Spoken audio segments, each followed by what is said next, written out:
Om Vajra Sattva Samaya Anubhalaya Vajra Sattva Deno Patishta Dido Memava Sutokaya Memava Supokayo Memava Anurado Memava Sarva Siddhi Memprayacha Sarva Karma Sucha Me Chitam Shreya Guru Aho Bhagavan Sarva Tathagata Vajramame Munja Vajre Bhava Mahasamaya Sato.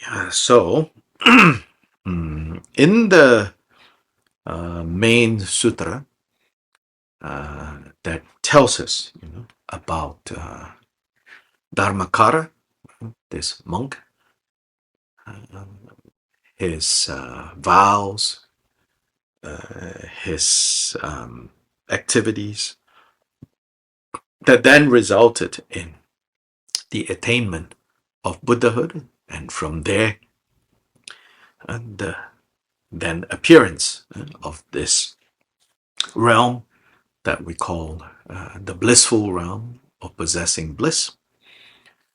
There it said that actually uh, Dharmakara made 49, according to one version, and according to the Tibetan version of this sutra, there are 49 vows that Dharmakara made. And then in the sutra, as preserved in classical Chinese, which is an older translation than the Tibetan translation, uh, there it is said that Dharmakara made 48 vows.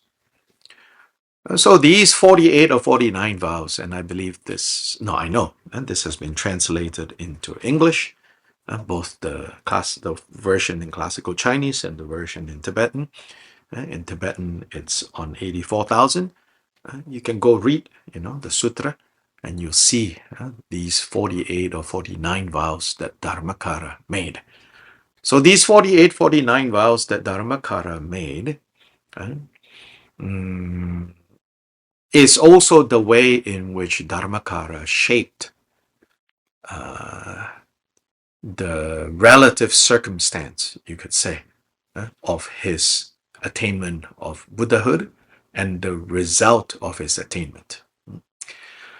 It's often said that all Buddhas, when they achieve Buddhahood, then equally, all Buddhas have cleared, have gotten rid of all their kleshas, all their afflictions, have completely and fully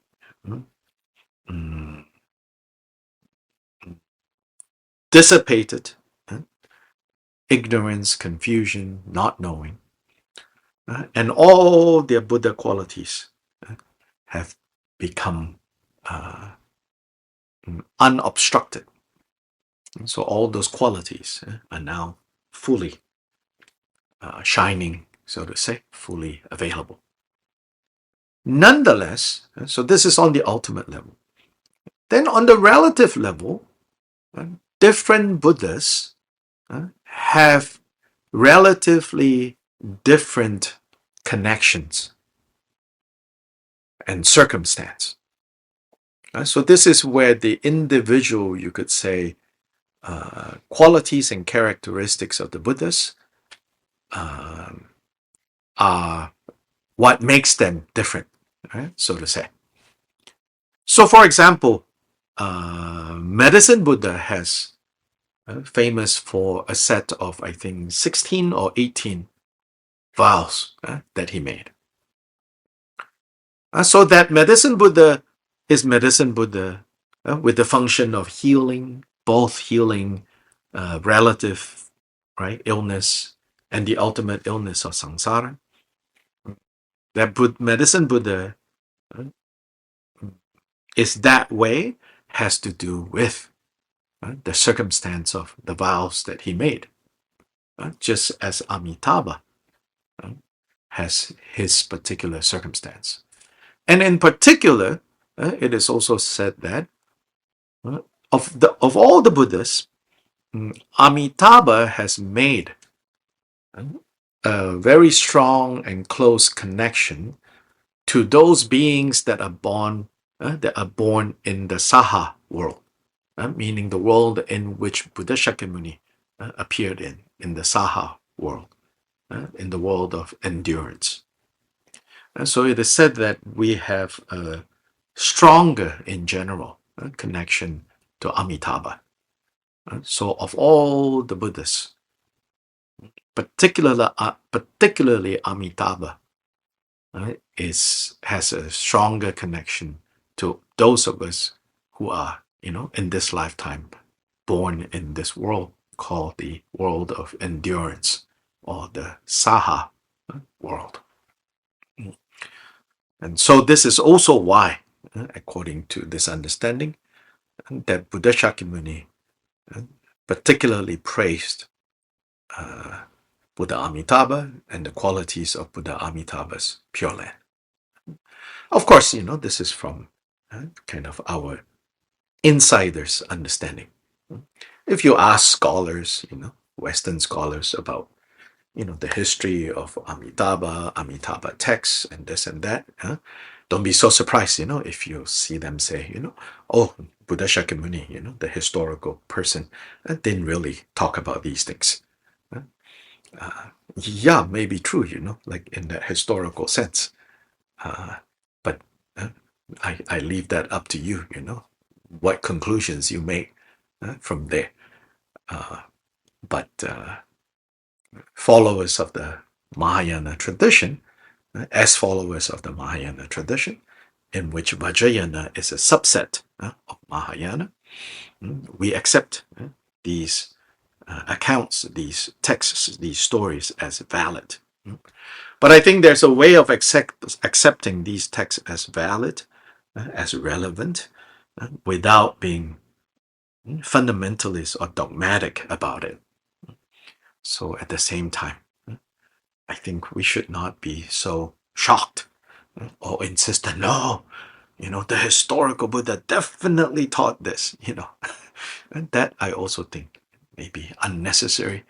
This is just a very big footnote here, because these days, if you read enough, eventually you're going to come across, findings or opinions like this, saying that, oh, these Mahayana sutras, are a later product. So please, don't be so shocked by such statements.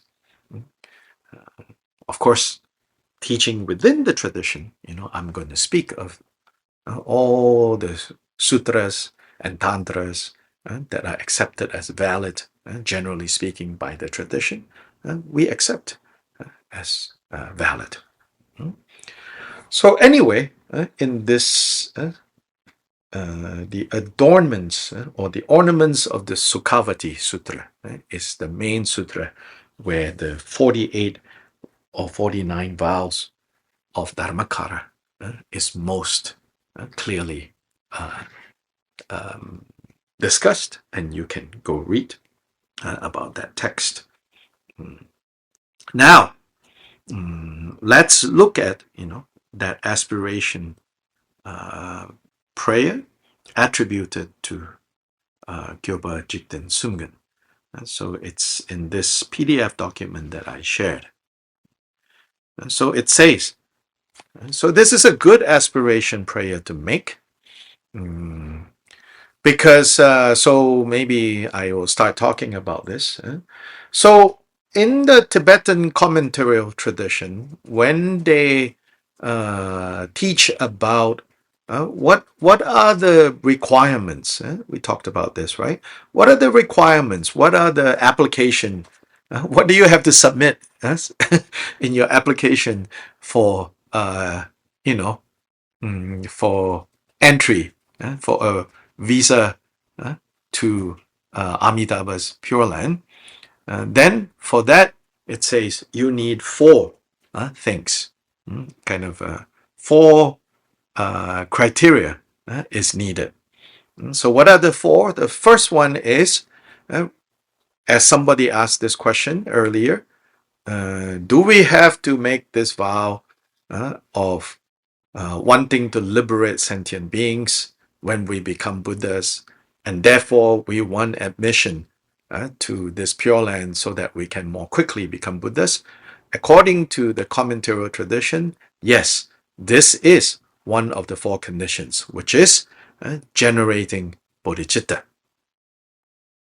So generating bodhicitta is one required condition for your application to be processed. So here, the idea is not so much that I want to go to the Pure Land of Amitabha because it's so exciting there, it's so wonderful there, and I'm tired of here. I'm tired of the people here. So hasta la vista. I'm gone now, and then that's it. Uh, no, if your motivation is like this, it says, then you are missing one of the requirements to achieve rebirth in Amitabha's Pure Land. So bodhicitta is necessary.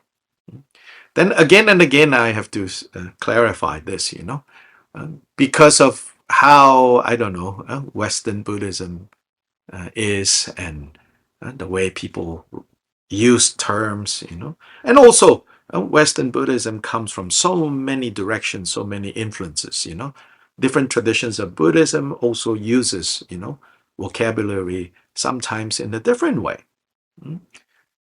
If we are if we're talking about the Indo-Tibetan tradition, sometimes it's called that. If we are parked in the Tibetan tradition, in the Bhutanese, in the Mongolian, all of this, you can say Tibetan in the sense that the canon, the classical text, is recorded in classical Tibetan. So in Tibetan Buddhism, bodhicitta is something very specific. It's not just an altruistic mind, an altruistic heart. Altruism is only one piece. Altruism is only one element, one important ingredient in bodhicitta. Bodhicitta, as the name tells us, bodhi. So chitta is mind, chitta is heart. Awakened mind, awakened heart. So just as important, bodhicitta needs to also have the wisdom aspect. And so not only it has to have the altruistic aspect, it has the wisdom aspect. Specifically, the wisdom aspect is the wisdom of knowing things as they are. And insofar as knowing things as they are, there are two aspects: knowing the ultimate nature of things, which is emptiness, and knowing the relative appearance of things, which is dependent arising, which is karmic causality. So how things come to be, how things play out, how things appear, they don't play out, they don't come to be, they don't appear in a haphazard way or without rhyme or reason. They follow a pattern of appearing which we can understand, we can see to be what the Buddha called karmic causality. So for bodhicitta to be bodhicitta, it is altruism is the driving force, you could say. But altruism is driving this in a particular direction. And that direction is to free all beings from the causes of suffering. To cause all beings to achieve the causes of happiness. So in a nutshell then, to have bodhicitta is to have the intention, the vow, the aspiration, the determination to achieve the state of Buddhahood for the sake of all beings. Not only for yourself, not only for a partial group, but impartially, without limits, caring for all sentient beings, caring that they do not suffer, caring that they achieve lasting happiness. We commit ourselves to achieving Buddhahood. So that's one requirement to have generated bodhicitta. Now, there are some very detailed instructions actually on bodhicitta. How to cultivate, how to generate that, then after generating that, how to stabilize that, how to increase that, how to make that greater and greater until it is fully actualized as Buddhahood. So those are many very detailed teachings that have been given. And then, of course, you can read Shantideva's Bodhicayavatara, which means how to enter into the conduct, how to live the life of a bodhisattva, which is what Shantideva's famous Bodhicayavatara is all about. Second requirement is, so generating bodhicitta is one. Second is to have an interest and a commitment to growing, expanding merit. Merit, known as sonam in Tibetan. Merit is, in a nutshell, the fuel that you need for this journey to Buddhahood. So without merit, there is no possibility of achieving Buddhahood. But don't think of merit, like related to, oh, you are worthy or you're not worthy. Oh, you don't have the merit. Oh, you're not worthy. Immediately we think of it as judgment, I remember not long ago when I said something not careful, I guess, I not careful. I said something like, there was a situation where someone very much wanted to participate in some dharma activity, some virtuous activity. But no matter, it seemed, how hard they were trying to do that, it just didn't happen. Almost like comical, how ridiculous it was, that this person could not, get to this dharma activity. And I said something about, must be some, negative karma that needs to be cleared. Oh, they got really upset that I said that. But I think it's because they heard it, not the way I thought I said it. Many of us quickly, because we are not clear about cause and effect. We're not clear about Buddha's teachings about cause and effect. And we don't understand yet fully Buddha's teaching about merit and negative karma. Immediately we hear it as, oh, you are saying that I'm not worthy? You are saying that I'm not good enough? How can you say that? I've done so many things. But, even Buddha Shakyamuni already achieved Buddhahood.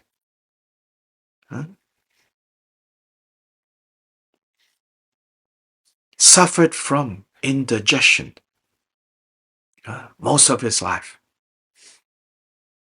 Having a bad digestive system. In the end, ultimately, it said, he died of dysentery caused by eating the last meal, which is toxic, poisonous. But he has a basic, issue with indigestion, with digestion.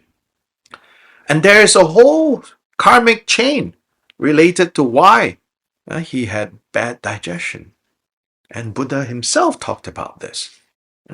So if that's the case, even with Buddha Shakyamuni, what about you and me, So again, when we say you need to accumulate merit and you need to have merit in order to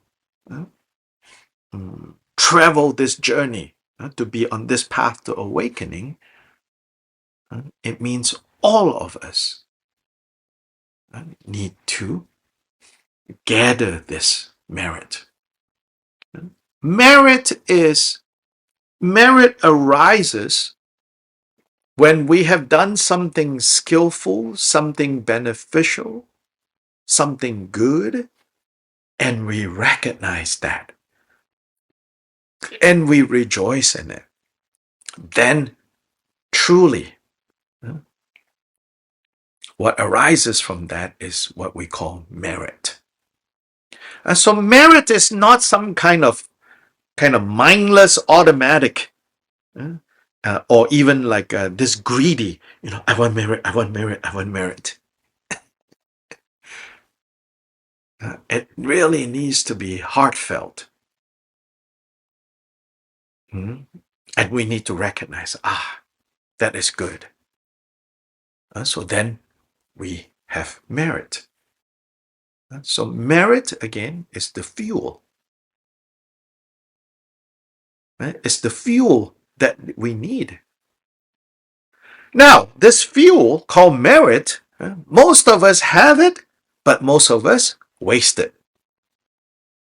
So instead of dedicating this merit to rebirth in the Pure Land, which is what you should do here, we dedicate the merit that we have to meaningless things.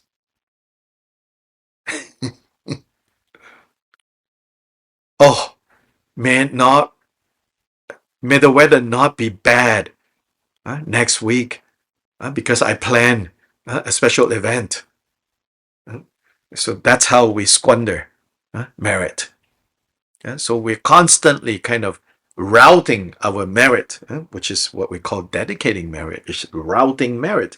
We're constantly siphoning off and routing our merit into completely useless things. So that's why Kyopa Jigten Sumgen says, one of the main reasons why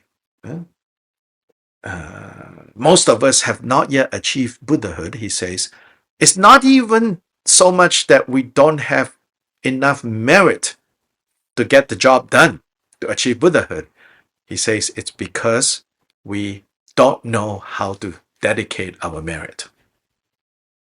Right? In other words, we squander away merit.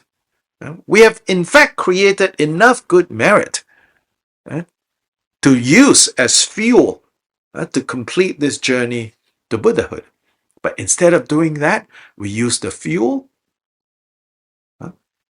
for pointless things, for useless things. Yeah? So merit, we need to accumulate. And to accumulate merit in many ways.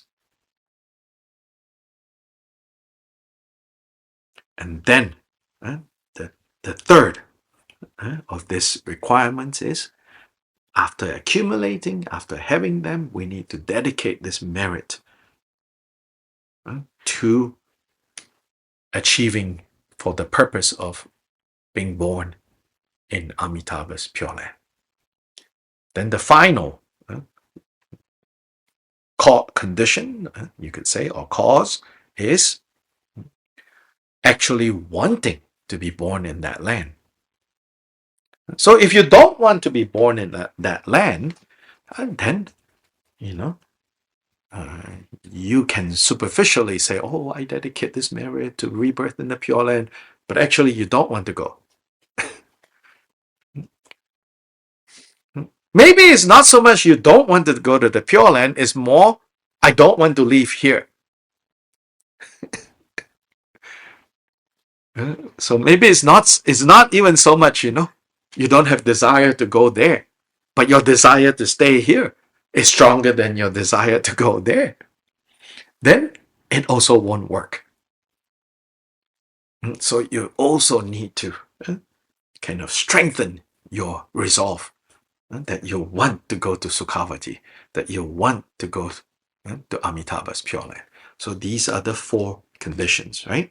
Wanting to go, having the means to go, routing those means to going there, and all of this, these 3 conditions, embraced by the purpose of going there, bodhicitta. So having the means to go is the merit. Wanting to go is really desiring, developing.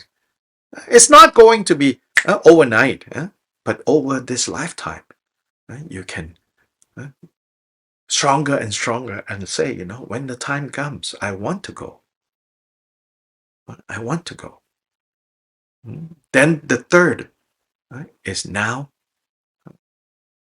directing the means to go towards that place.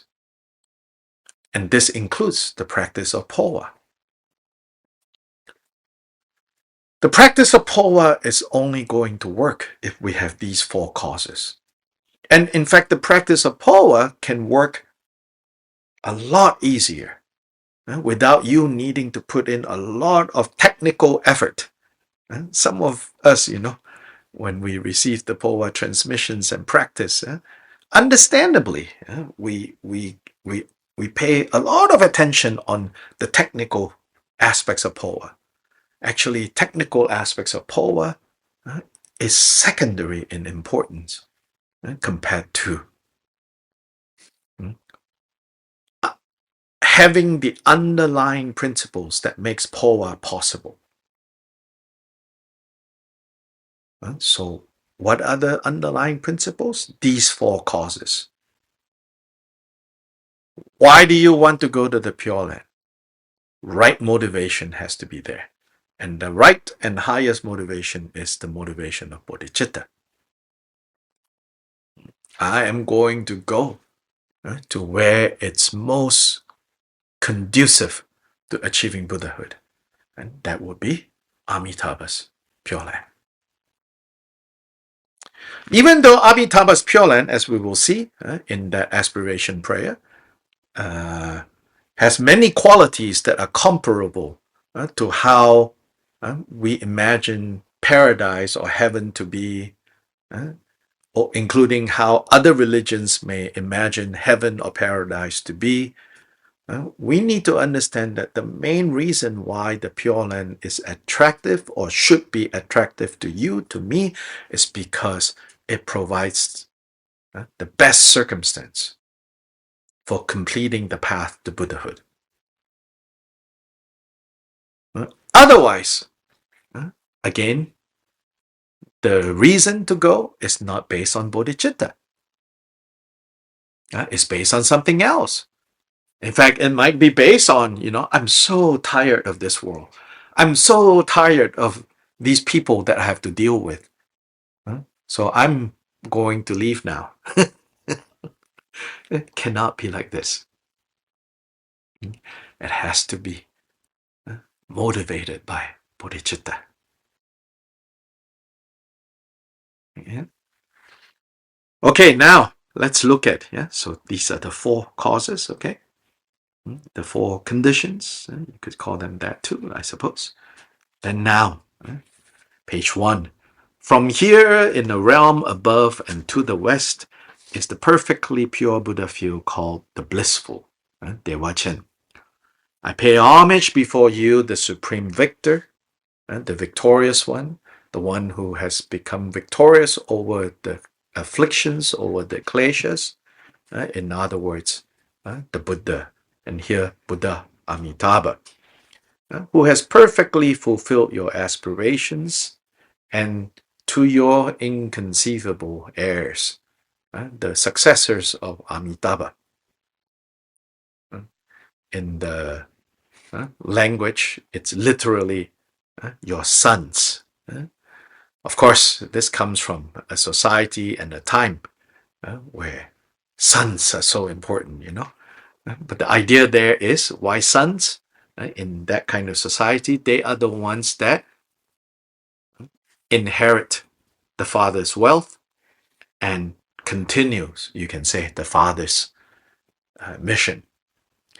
So here we can translate as the heirs, those who succeed, those who carry on Amitabha's work. So according to this understanding, in the Pure Land of Amitabha, Amitabha has two chief disciples. The first one is Avalokiteshvara. Second one is, normally we call him Vajrapani, but in the sutra that teaches this, the 48 vows, and in another sutra that summarizes the qualities of Amitabha's Pure Land, his name is kind of long. We'll see it here in our text. Mahastama Prapta. Mahastama Prapta. Vajrapani, in other words.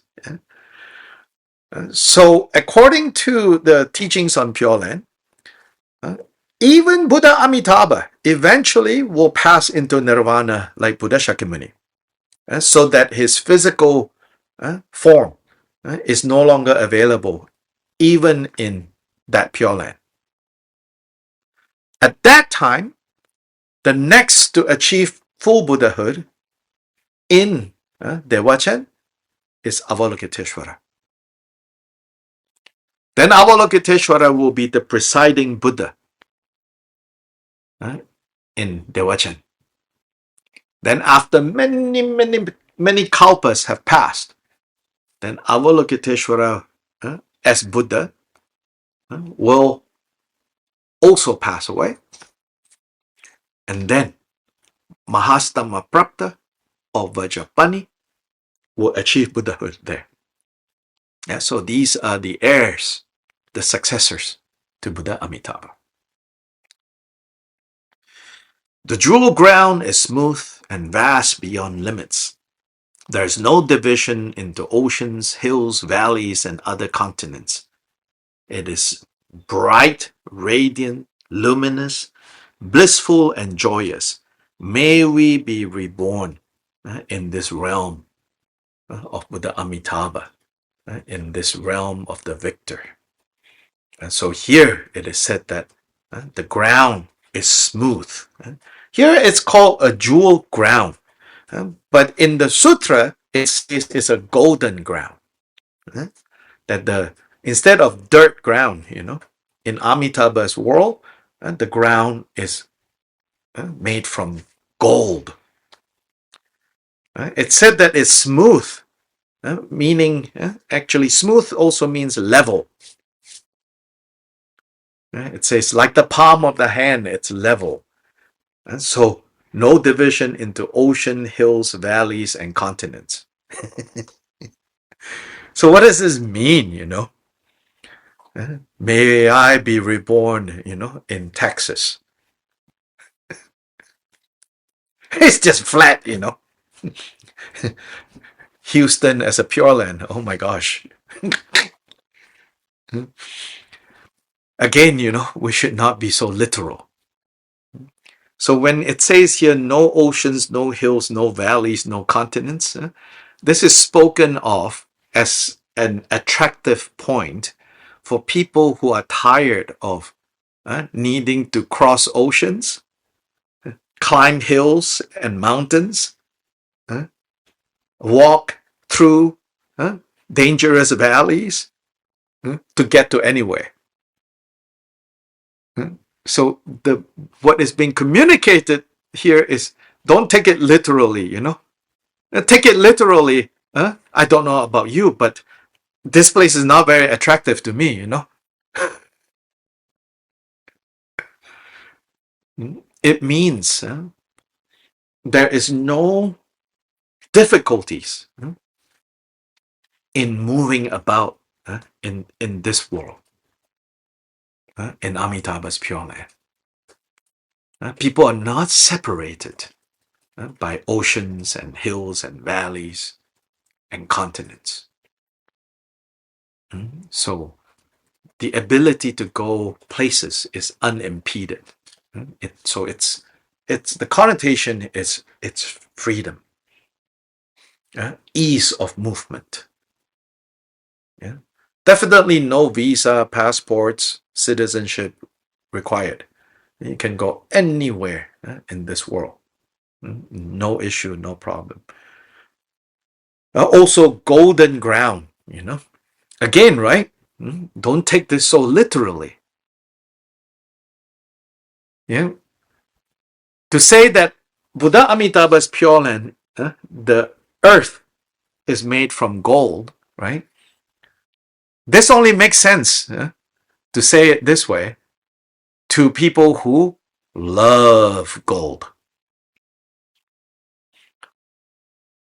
And gold is highly valued in India. And you said, wow, it's highly valued anywhere. No, you have no idea how valued it is in India. I've heard some economists say, if you're able to account for every single gram or milligram of gold that exists in India, then it would be the richest country in the world. But even the poorest person in India has some kind of gold in their possession. Don't be fooled, especially by the beggars, They probably have one or two gold chains that is hidden. Gold is such a premium in that culture. If you Google, maybe 10, 15 years ago, they found the vault of one temple. And inside there are like chariots made of solid gold. This is not just Indiana Jones, for real. I think India probably has 80% of the gold reserves, hidden in temples, under temple vaults, underneath people's beds, underneath mattresses, wearing on the ear, in the nose, around the neck, everywhere. So gold is such an important thing. So it's very attractive, right, to hear, oh, if you go to the Pure Land, gold is everywhere. Actually, if that is literally true, then what you and I need to do is to figure out how to bring common dirt, from our world to Sukhavati. Because their common dirt will probably be worth the way that gold is worth in our world, People will somehow wear little bottles of dirt, as jewelry hanging from their ears, dirt. Because it's so hard to get dirt, right? In Amitabha's Pure Land. Of course, gold also connotes or jewels this quality of unchangeable. Unchangeable here, not in the sense of like, attachment, permanence, but reliability. Yeah.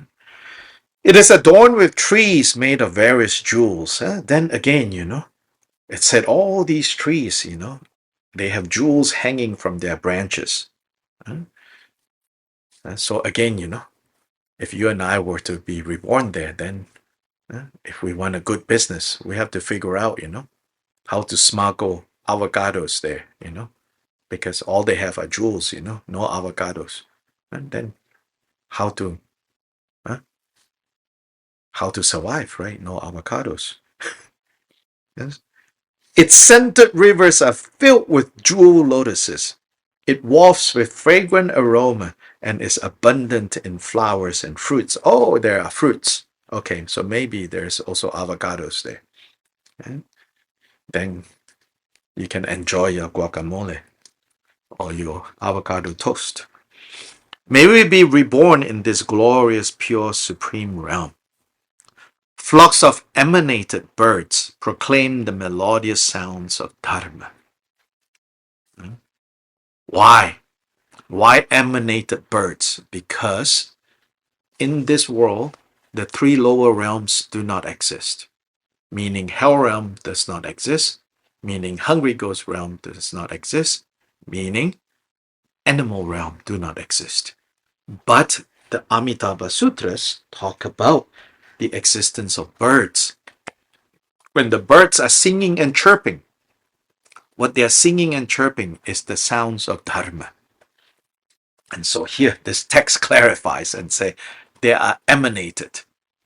They are magically produced by the power of Amitabha's vows. The wind's blissful gusts shower down rains of flower blossoms. So flower blossoms are falling from the sky all the time.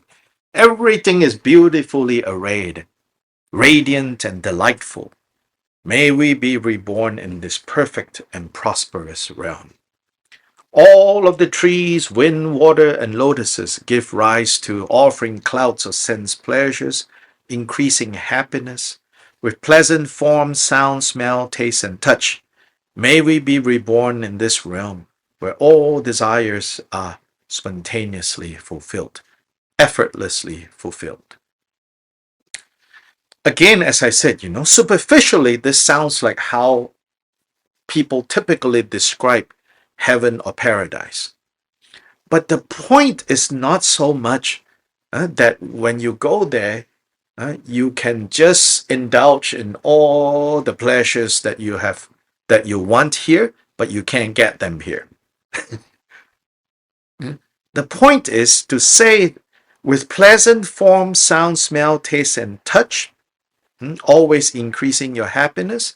The meaning here is you are no longer chasing these experiences. You're no longer occupying your mind with how much more can I maximize seeing beautiful things, beautiful people? How much more can I maximize hearing pleasant sounds, agreeable smells, sexy smells,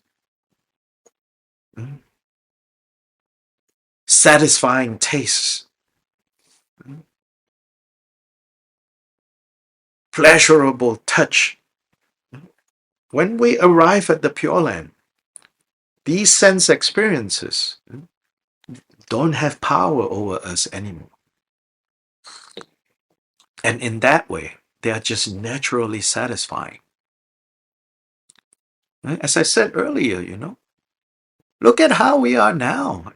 Ironically, it's because we get to satisfy our senses so easily, so quickly, compared to 50 years ago, right? Many of you have lived more than 50 years. You remember 50 years ago? Not so easy, right? To get what you like to eat, what you like to see, what you like to smell, what you like to touch 50 years ago. Not so easy. But do you remember 50 years ago when you finally get what you are wanting? Oh, tastes so good. So today you say, oh, they don't taste as good as before. And often when we said that, we imply directly or indirectly, what we're saying is they don't make them so well anymore. Well, maybe that is true. But have you considered? Maybe more it has to do with because you can get them so easily now. They have become unsatisfying. I guess this is the law of diminishing returns. And why is it the law of diminishing returns? Because our desires are such funny things. But here, once you arrive at the Pure Land, all these things that you used to want, now it's like, it's okay. Because all these things that we want, in the end, what is it that we want? We want satisfaction, right? We want satisfaction. So in the secret mantra explanation of Amitabha and the principle of Amitabha, we're going to look more at this question of desire, satisfaction, and frustration. But that will be after the empowerment, where then formally we can talk more directly about secret mantra. From everything multicolored lights shine forth. The Buddha's exalted body, adorned with the major and minor marks, is like space, teaching the profound Dharma. Like space as in it pervades everywhere. May we be reborn in this realm of the perfect Dharma Dhatu. Even words for the lower realms, demigods, or unfree states are unheard of.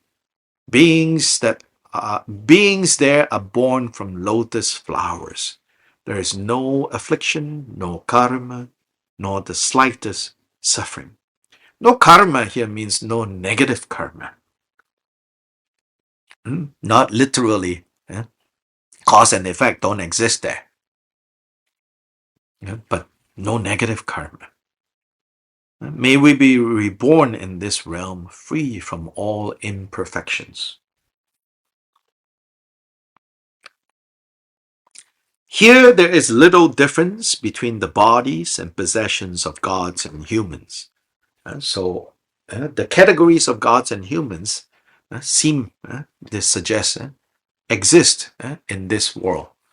But in this world, there's no meaningful difference between the bodies and the enjoyments of gods and the bodies and the enjoyments of humans.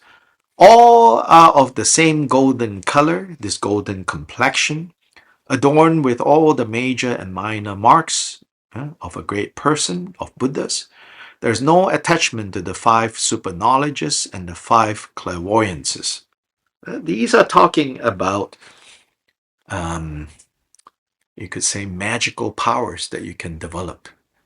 So here it says there's no attachment to that, which means, everybody has that ability. So may we be reborn in this realm of utterly perfect qualities. And what are these qualities for? To what purpose should we direct these qualities to? To the helping of others, to the benefiting of beings. Without grasping to places, substances, and bodies as mine. So this is the real quality of the Pure Land. There's no grasping. Whatever desires one wishes for will appear.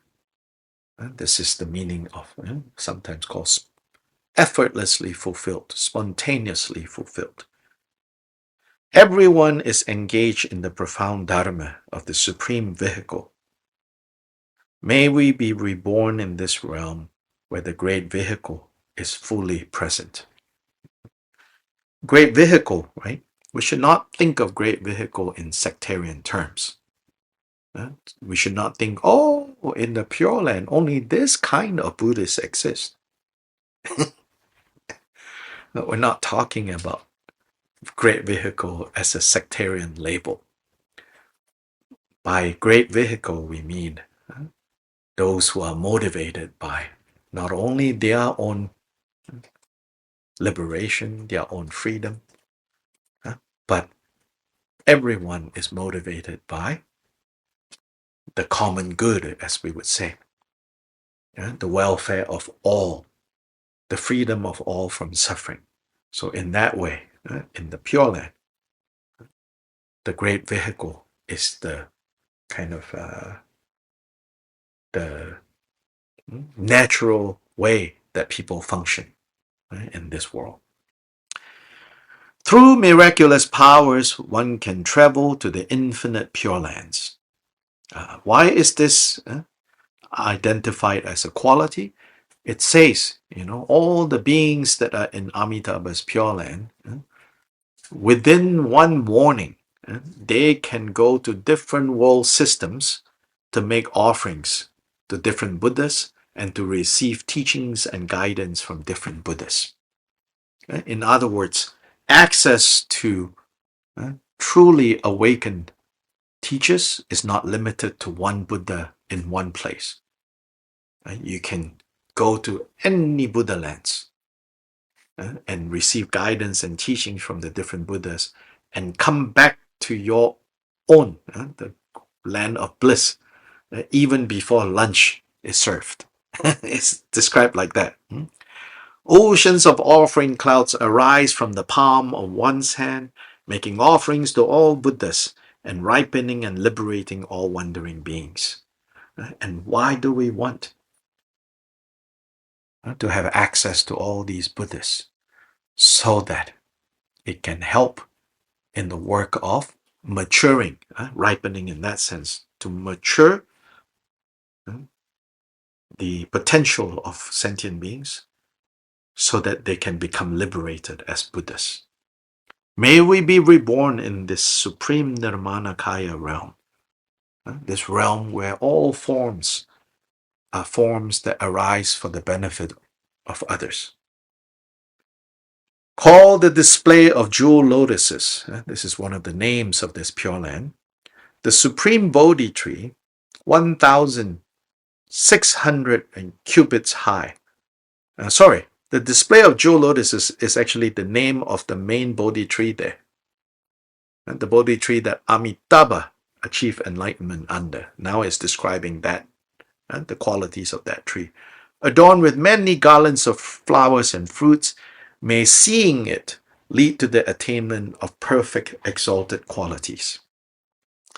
May seeing this Bodhi tree at Amitabha's Pure Land lead to the attainment of perfect exalted qualities. Of course, this notion of the Bodhi tree is a very powerful image for Buddhists, especially Buddhists, living at a time where travel to Bodh Gaya to see that tree that Siddhartha achieved enlightenment under is not so easy. So that tree in Bodh Gaya, depending on who you talk to, some literally believe, it is the tree that Shakyamuni Siddhartha sat under. Then others say, no, this is a third generation of the original tree. According to one account, it said that during the time of King Ashoka, that tree was still there. Yeah. So the Bodhi tree that Siddhartha achieved enlightenment under, during the time of Ashoka, the tree was still there. And this is about 200 years after Buddha Shakyamuni passed away. But then Ashoka, it said, showed so much devotion to that tree, to that original Bodhi tree, that eventually his queen got so jealous of the tree. Sounds kind of crazy. The queen got so jealous of the tree that she chopped it down. I know. Little suspicious, Like, how can someone get so jealous of a tree that they would chop it down, first of all?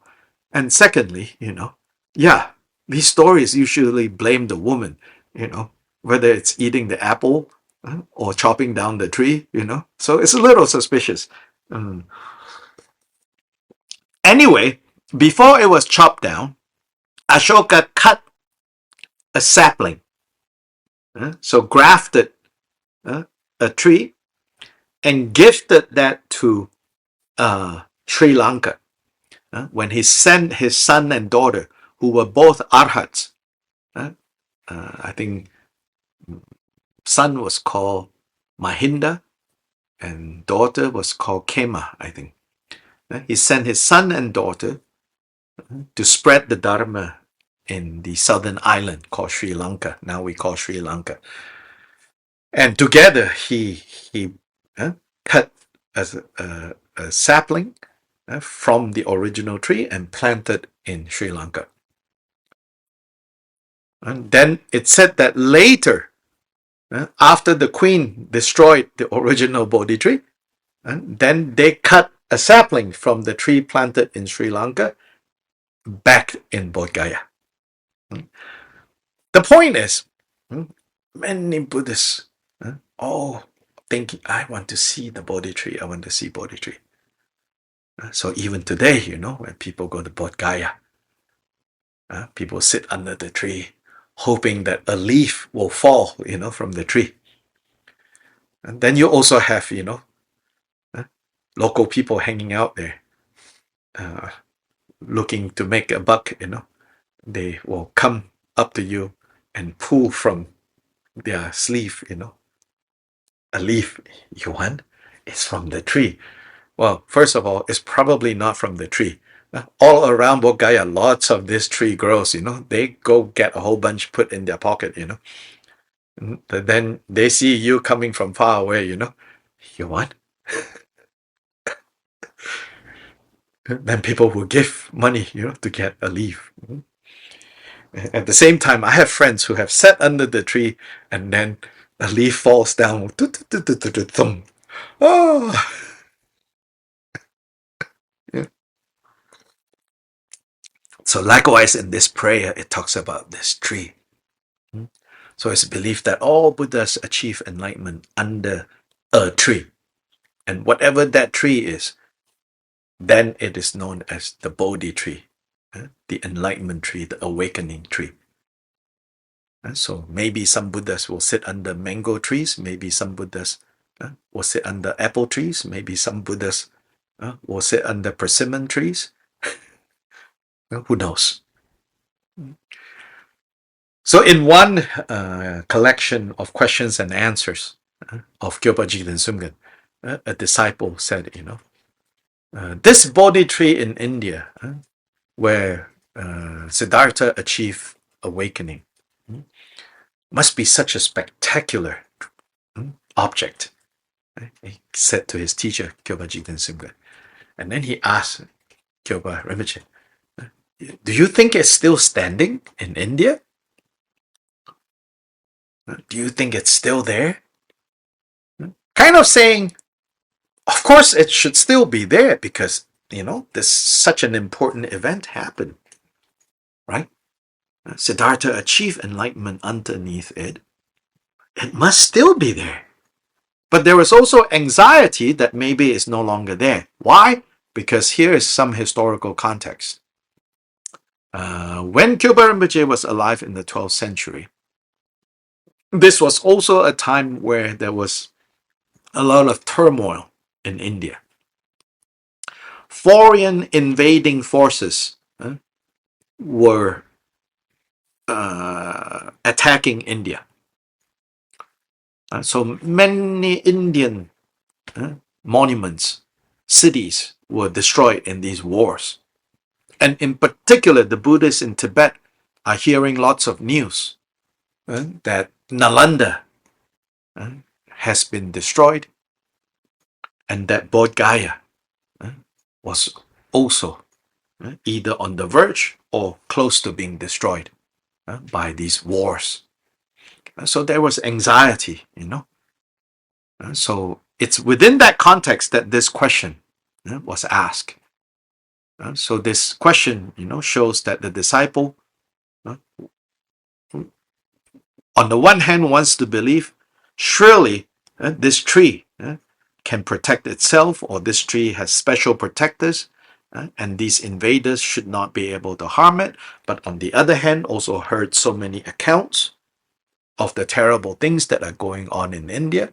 And so they ask Kyopa Rinpoche, what do you think? And Kyopa Rinpoche gave a very interesting answer. He said, you don't worry about things like this. Basically, he says, you need not worry about this. whether the tree is still standing or not. Then he said, for me, the real meaning of the tree that Siddhartha sat under, which under this tree he attained enlightenment, the real meaning of this Bodhi tree is the Guru. Kyoban Rinpoche said. Right? In other words, he gave an interpretation to what is tree? What is Bodhi tree? It's the tree that all Buddhas will sit under in order to achieve enlightenment. In other words, under the guidance of one's Guru is how Buddhas all achieve Buddhahood. And it is that tree that you need to be concerned about. Don't worry about the literal trees. Yeah? So this Bodhi tree, nonetheless, it says, it will be so wonderful when you get to the Amitabha's Pure Land, you'll see Amitabha's Bodhi tree. Jejul ground is adorned with various flowers. In the center are lotuses with stems and pistils, endowed with utterly illuminating, brilliant, and vivid rays of light. May we behold this lotus abode that is so supreme. Particularly, Amitabha's Pure Land has an abundance of lotuses, and hence also Amitabha is said to be the Lord of the lotus family. In front is the Buddha. So in front of you, you will see the Buddha and protector Amitabha. On his right is Avalokiteshvara, and on his left is the Bodhisattva Mahastama Prapta, Vajapani. May we see them surrounded by countless other bodhisattvas. Their light is immeasurable, and their brilliance too is immeasurable. Their lifespans, they are immeasurable, and their sangha too is immeasurable. So immeasurable light, a play of words there, because that is Amitabha, meaning of Amitabha, immeasurable or infinite light. Immeasurable life, Amitayus. So it's a play of that name. Amitayus and Amitabha. So out of wisdom, out of compassion, life unlimited, light unlimited. This supreme victor is surrounded and beautified by bodhisattvas. May we be reborn in his realm. After being born from a lotus in his realm. So here, being born from lotuses. One is endowed with divine sight and hearing. So you can see and you can hear without obstruction. And not only can you see and hear things of this lifetime, you can remember past lives and have supreme intelligence. May we as well obtain these supreme miraculous powers. Having seen that excellent fully awakened Buddha, having seen Buddha Amitabha. So here is that notion of seeing Buddha Amitabha. So not only is it important to hear Buddha Amitabha, it's only complete when you can both hear and see him. So this goes back to some explanations that are given. What about people with negative karma? Can they or cannot they be born in Buddha Amitabha's Pure Land? The general answer is yes, they can be born. Well, provided they have those four causes. But if they have those four causes we talked about, but nonetheless they still have negative, heavy negative karma, the answer is don't worry. Even with heavy negative karma, if you have those four causes, you can be reborn there. But with one handicap, if you have heavy negative karma, you will have to remain in house arrest for a period of time. which is the enclosed lotus. But luckily, even though enclosed, you can still hear uh, Amitabha's teachings. So not too bad. Okay. Um, Again, don't take so literally. Oh, what am I going to eat inside the lotus? Is this going to be really tight inside the lotus?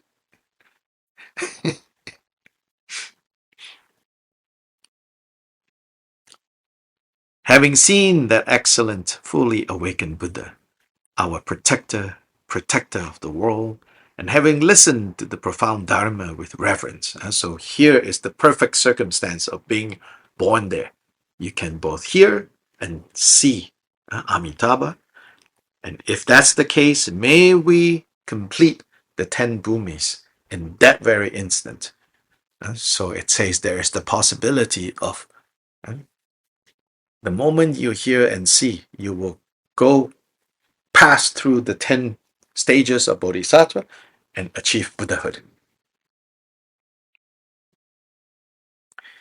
Having received a prophecy from Sugata Amitabha, Sugata means gone to bliss.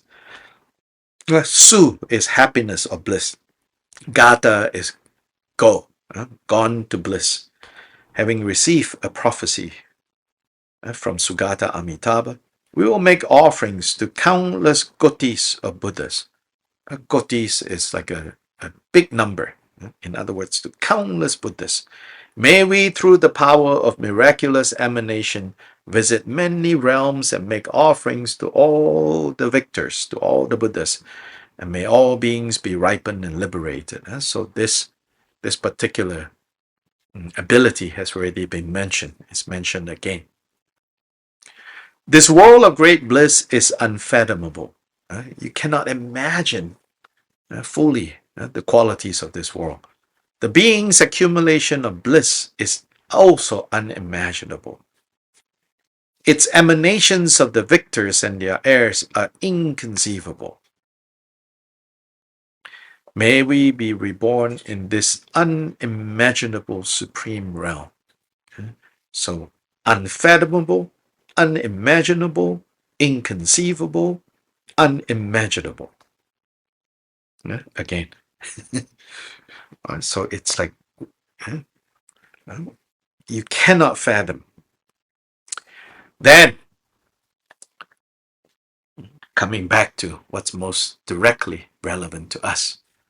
At the time of death, may we behold Victor Amitabha, together with his retinue, and be filled with faith. And be assured that when the time comes, you will be welcomed into the Pure Land by Buddha Amitabha and his retinue and his attendants.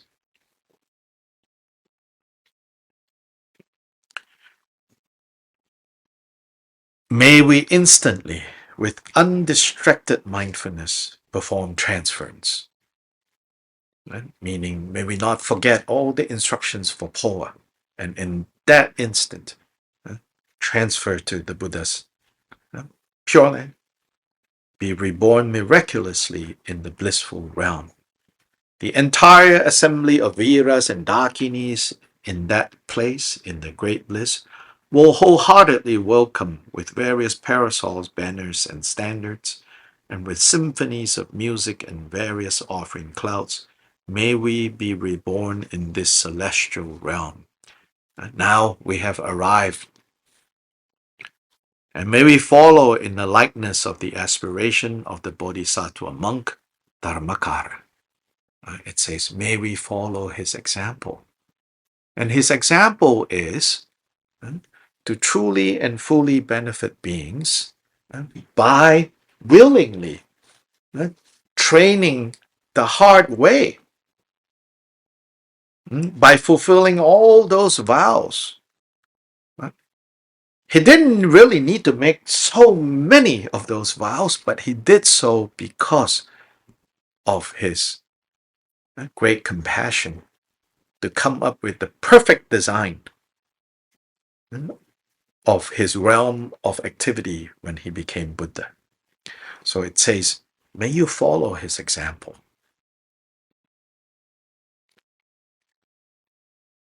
Who possessed mindfulness, intelligence, and realization, and delighted in vast wisdom and diligence. By the great truth of the three jewels, by the pristine nature of the Dharma Dhatu and its blessings, by the infallible power of karmic cause and effect, by the aspiration made with supreme intention and bodhicitta, and by the strength of all accumulated and accumulating merit, may these aspirations surely be accomplished. These are the five powers.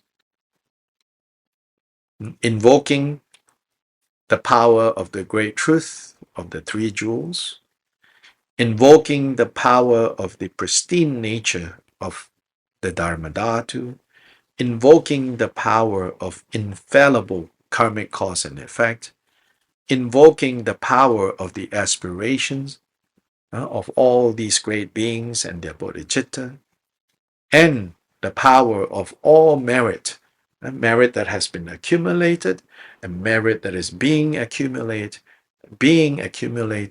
may these aspirations surely be accomplished. So may everything that we have aspired, we have prayed for up until this part, may they all be powerfully accomplished.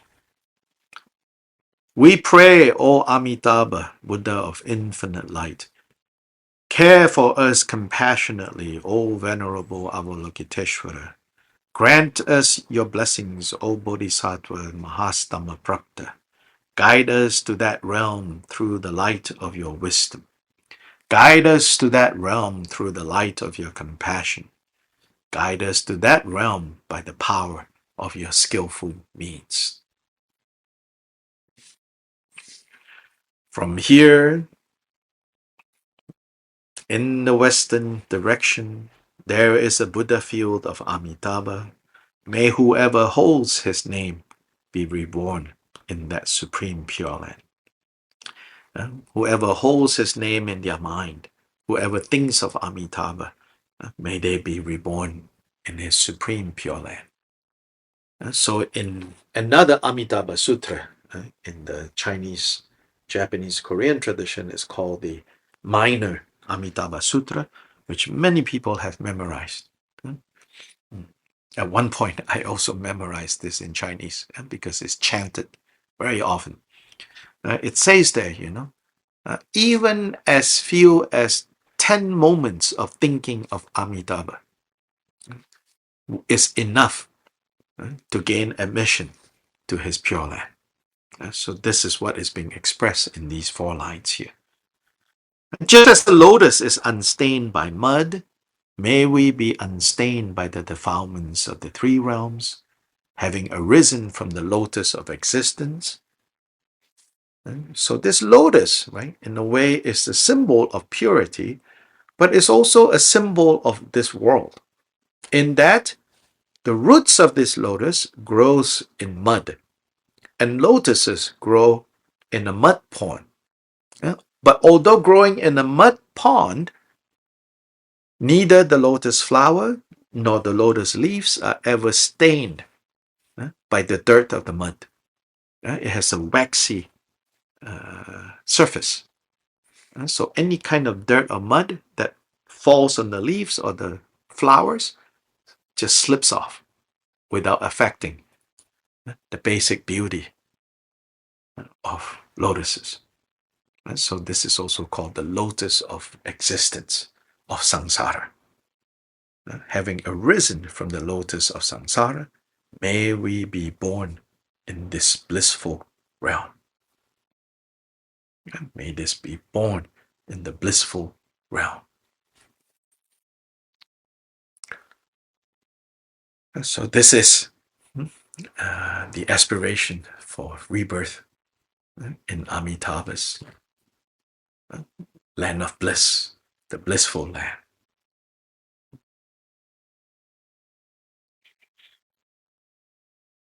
Questions? Comments? Again, right? This is the basic layer of the meaning and the practices surrounding Buddha Amitabha.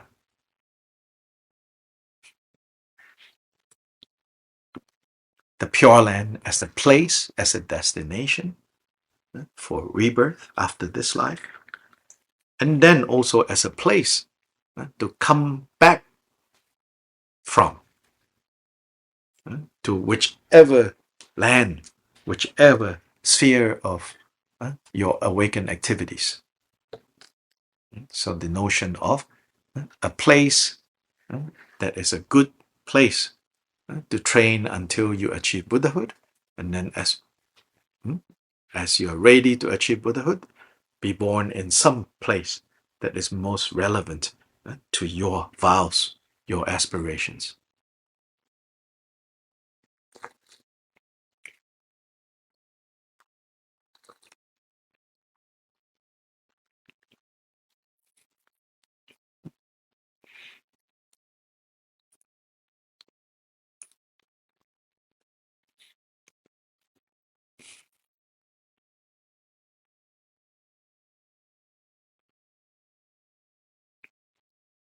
So we have some time for questions, whether it's Guatemala or Cusco, or those of you joining us directly, Zoom.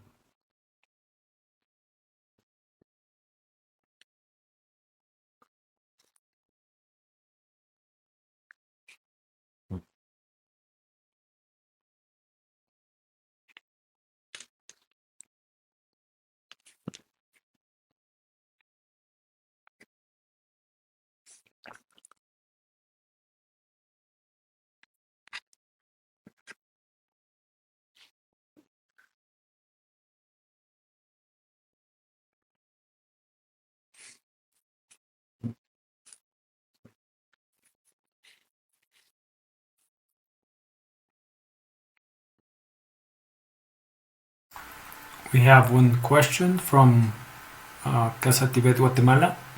Mm-hmm. To which realm does the realm of Amitabha belongs? Can you say that again? To which realm?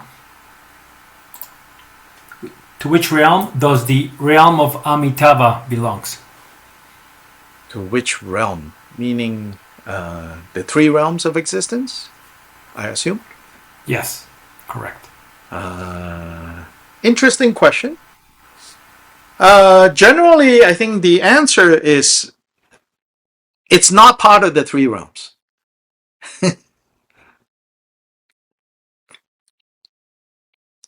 I've also heard that it is part of the realm of form. But the main point, I think, in asking this question and in trying to answer this question is to understand, right? So is the Pure Land within samsara or outside of samsara? Then the answer is a little tricky because it is within samsara, but it arises not due to the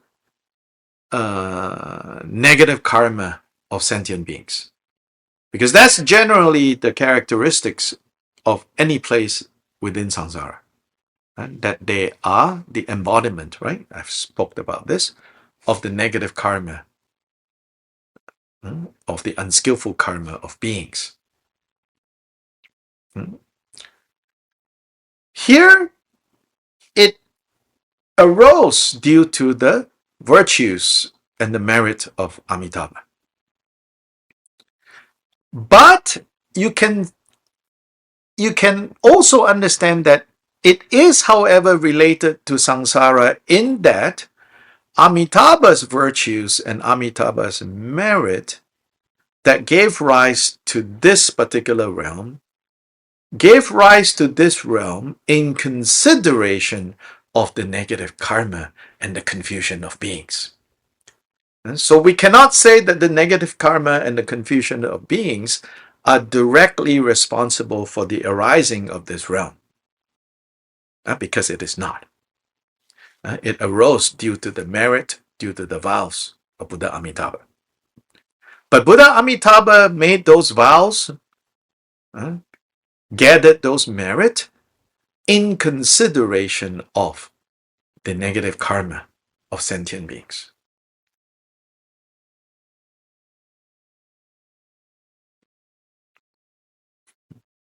Yes, Tracy, please go ahead. In the King of Aspiration prayers, there is one verse where it says, when I die, may I be reborn in Dewa Chen and meet the Buddha Amitabha face to face. Yes. May I receive a prediction from him Yes. of my rebirth. Yes. How does that fit in with this this prayer, especially when it says at the top of page 13, it says, may we behold Victor Amitabha. So it's the same, right? Okay, but so if he gives us a prediction of our rebirth, is the prediction that we're in? No. The prediction here is talking about prophesying that you in the future will be a complete Buddha arising in this place at this time. Your parents are this name. It's not talking about rebirth in the Pure Land. It's talking about your post-Pure Land career, so to say.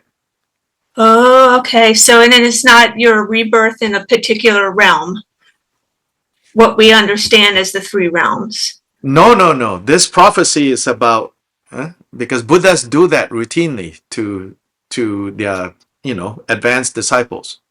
Okay. I thank you for clarifying that. I understand prophecy that is now. talking about that kind of prophecy. Okay. Thank you. Yes. So it's like saying, you have finished your training, and Amitabha says, so soon you'll graduate. And of course, in that context, graduation means, you will soon be a Buddha, and then you will benefit beings in this way, this way, this way, at this place, at this time, and so on and so forth.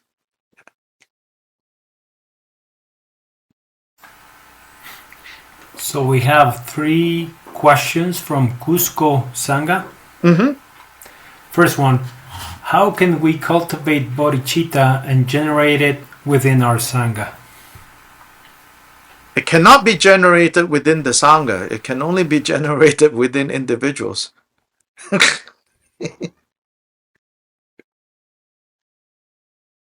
How? Khenchen Rinpoche gave Bodhisattva a vow, no? Just 2 weeks ago. Already forgot how?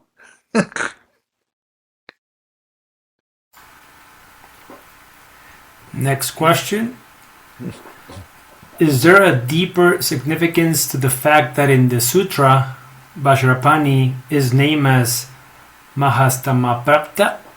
No. There are different names, often. Avalokiteshvara has 108 names. It's just we only know Avalokiteshvara. There's a whole sutra called the 108 Names of Avalokiteshvara. Okay, next question. How can we dedicate merit wisely, and what happens to the merit generated by people who have not yet encountered the Dharma teachings? Merit always results in experiences of happiness. So that is what happens to people who engage in causes of happiness. That is what gives rise to merit. Yeah. When you create causes of happiness, then happiness manifests. So that's the basic. And likewise, you create the causes of suffering, then suffering results. So on that level, you need not be worried or concerned about how, if they don't know the teachings, then the good that they do may turn into suffering. You don't need to worry about that. It doesn't work like that. So that's no problem.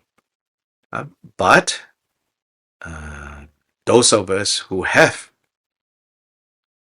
been exposed to the Dharma, who have faith in what we hear, because many people are exposed, not necessarily they will have faith in what they hear. So those of us who have heard the Dharma, and somehow, after hearing, we're really inspired, then we know how to dedicate. What and how to dedicate? Well, don't dedicate it for meaningless things, short-term things. Oh, may I get a good job? Oh, may I meet a nice guy? Oh, may my bread be tasty. Dedicated to the happiness and well-being of all beings. Dedicated to the freedom of suffering for all beings. Dedicated to the enlightenment of all beings. That's the best way to dedicate. And so the analogy sometimes given is like this. If you have gained some merit, that is like, you got a spoonful of water. And so with a spoonful of water that you have gained, you can walk around with that spoonful of water and always suffer the risk, right? That someone is going to knock into you, or you are not going to pay attention, and then oops, then you have lost that spoonful of water. So that is like misdedicating. But if you have gained this spoonful of water and you know how to put it in the reservoir, then this spoonful of water will always be there for you. Whenever you need it, you can always get your spoonful of water. So that reservoir, to put it in the reservoir, to put it in the big pond, is to dedicate your merit to the happiness and well-being of all beings, to dedicate the merit to the Buddhahood of all beings. I call it depositing your merit into the Universal Buddha Bank. But in this Universal Buddha Bank, there are no individual accounts.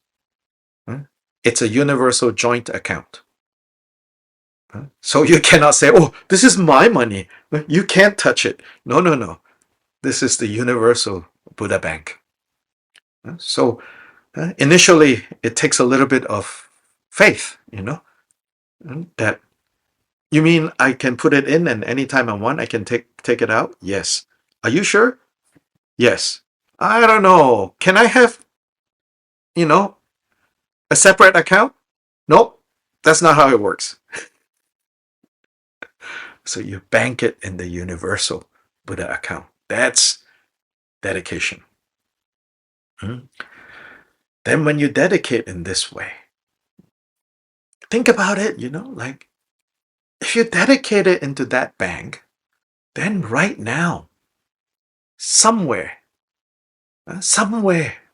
in this vast universe right now, this is the Buddhist view. Buddhist view is not only, planet Earth, there are beings. We say this is such a narrow view. The Buddhist view is like this whole universe is filled with life. And you may say, well, I've not seen that. But that statement is similar to an ant right now in our world saying, I don't think Joe exists. Because I've never seen Joe.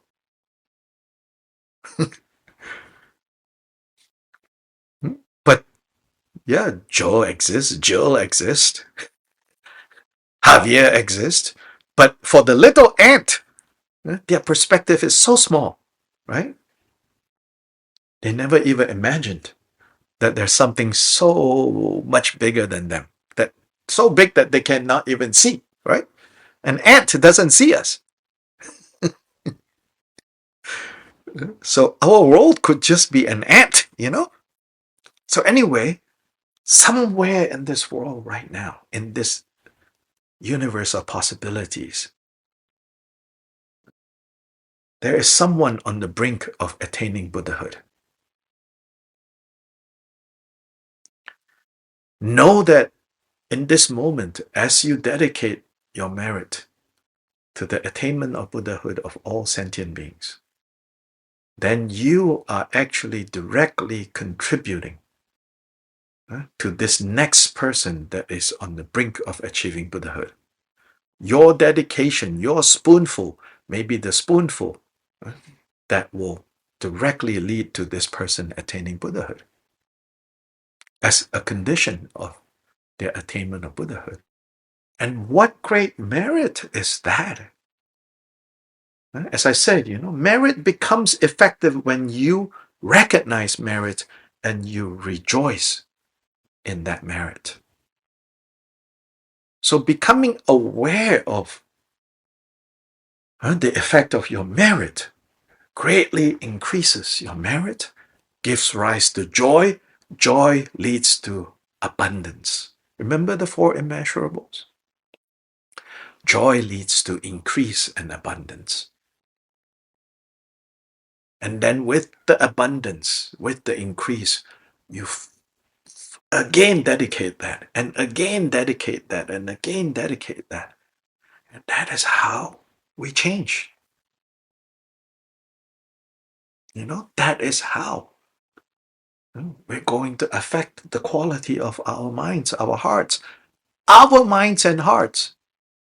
If you cannot affect your own quality of mind and heart, no amount of you praying for others will actually do much, because it goes back to a question earlier.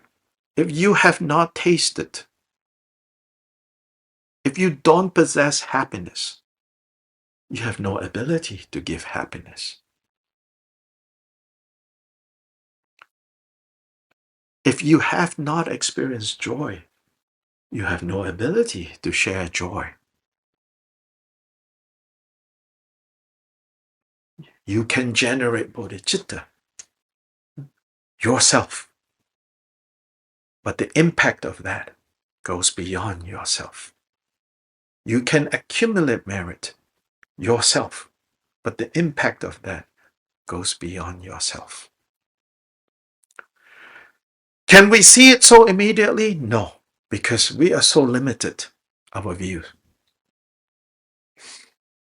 We are so fixated on what's, our point of reference, that we don't even see what that big picture looks like. And for that, this is where faith comes in. I know it's not easy, because we have presented Buddhism as if it's such a logical system. And then we in some ways think Buddhism is all just very logical. Yes, of course, Buddha talks about the importance of using reasoning. But reality is not limited to reasoning, to this narrow frame of reference.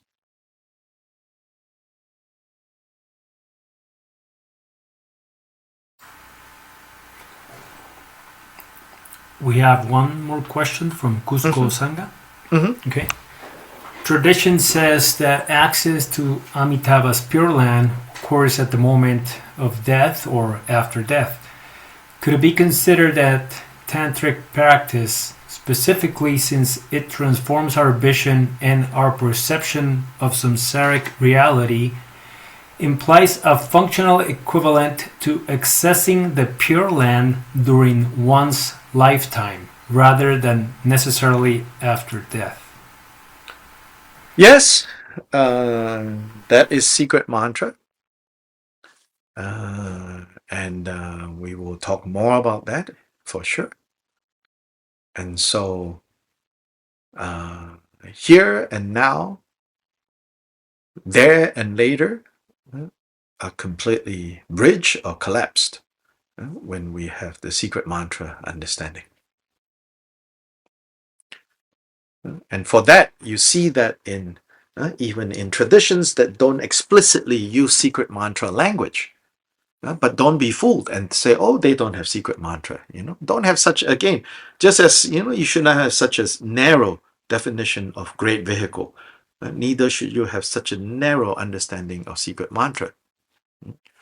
So even in traditions and cultures of Buddhism where there is no specific language of secret mantra, that same principle that you just beautifully put can be found. So like in East Asia, in China, Japan, many stories, like that, or many exchanges between master and disciples. So the one story, the disciple says,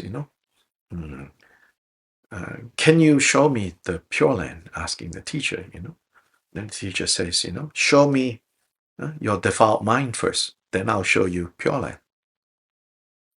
And then the disciple said, I can't show you the defiled mind.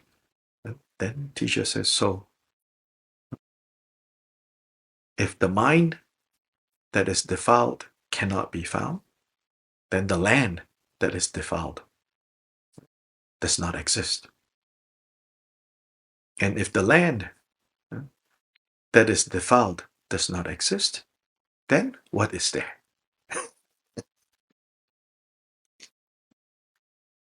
But be careful, right?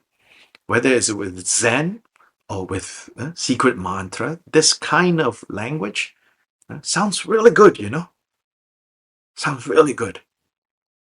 And when we're depressed, it might give a boost to our depression.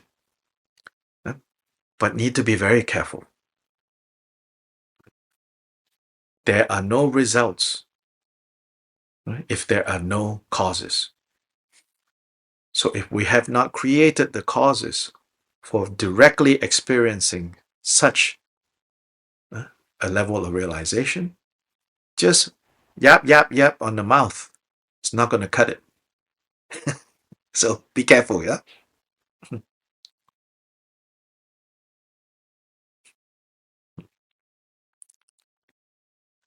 It is true. We say, what secret mantra pronounces. But without the dependent arisings for experiencing that, then ideas and concepts become obstacles.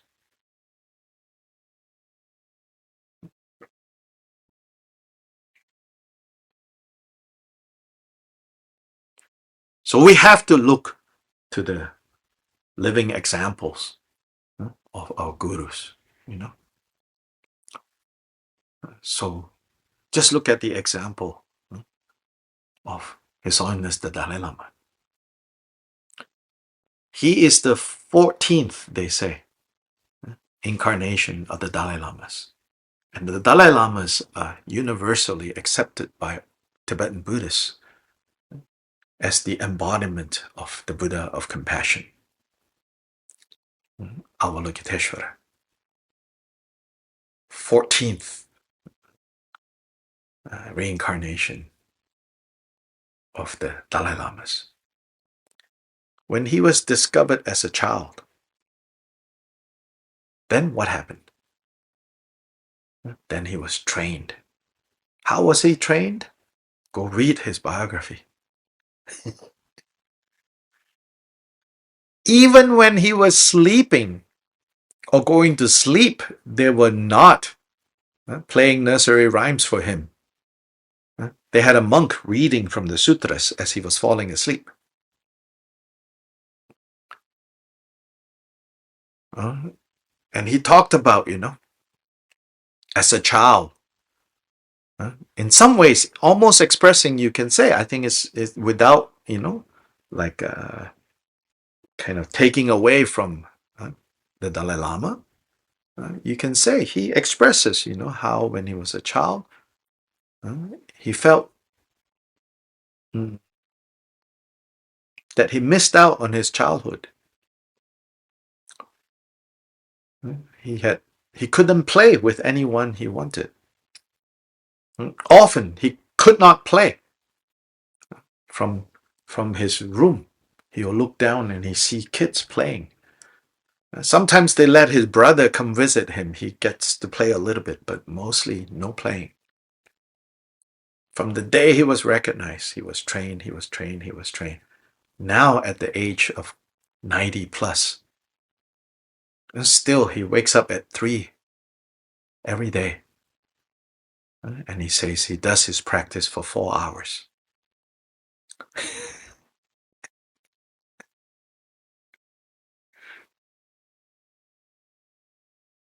What about me? What about you?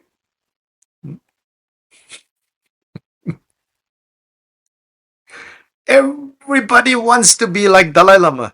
Nobody wants to work like the Dalai Lama. We just walk around with our fantasies,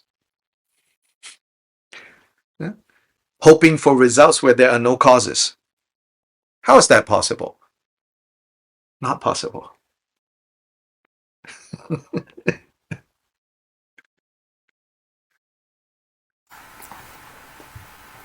I have one more question from Guatemala Sangha. Okay. So, I see in front of Amitabha are Avalokiteshvara and Mahastamaprapta. Why are they the ones who accompany him? Why not? They are his disciples. I'm not sure I understand the question, but as it is asked, then the answer is why not? Like, should somebody else be accompanying him? They are his 2 main disciples.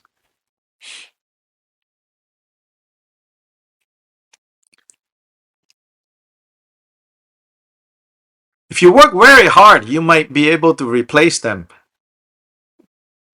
Maybe that's the question. You can become Amitabha's new favorite, okay? Start working hard now.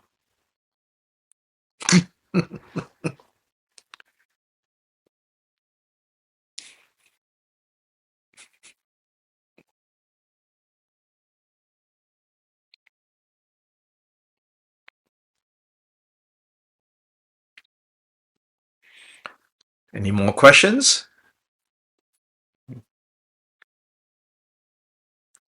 Yeah, so this is the, you could say, the outer layer of understanding Amitabha, Amitabha's Pure Land, Amitabha as a definite, figure, a Buddha with a history, although this history is transhuman in a way, right? Not, the time frame isn't how we would understand how long this earth has been around, how long human beings have been around. So this is a historical account of the origins of Buddha Amitabha as the monk Dharmakara. Actually, in the sutras, there are still many stories of Amitabha's past life where it's not just he was Dharmakara. In another lifetime, he was a king. Another lifetime, he was this, he was that. So there are many stories about Amitabha.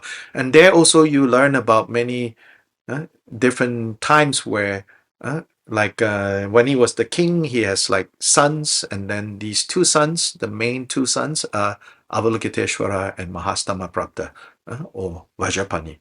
So there are many accounts like that. And then the Pure Land as a place. And you say, well, is it really a place? Well, as much as this is a place. And as much as this place is also illusory, then Amitabha's place is also illusory. That you have to understand. Sometimes we say, oh, it's just illusory over there, but then real here. No. It is as real as here and as illusory as here. You have to accept both, So that layer, Amitabha is a personality, was a sentient being that purified all the kleshas, all the afflictions, perfected all the Buddha qualities, gave rise to this particular world, this particular Pure Land. Actually, to be more accurate, Dharmakara becoming Buddha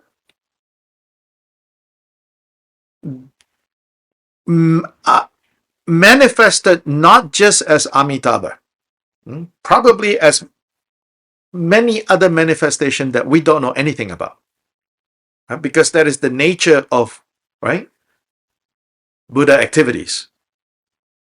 So Dharmakara resulting as Amitabha is only one small story that we have access to. Just like Shakyamuni achieving Buddhahood and benefiting us, our time, is only one small place that Shakyamuni's Buddha activities is being felt. There are many other world systems where Buddha Shakyamuni's activities are active. Same with Amitabha, okay? So this is one layer. The inner layer is the secret mantra layer. That is when we begin to relate to Amitabha, to the Pure Land, not so much as specific person at a specific place with a specific set of dependent arisings, meaning history, with a set of activities, but rather Amitabha, you could say, as a principle.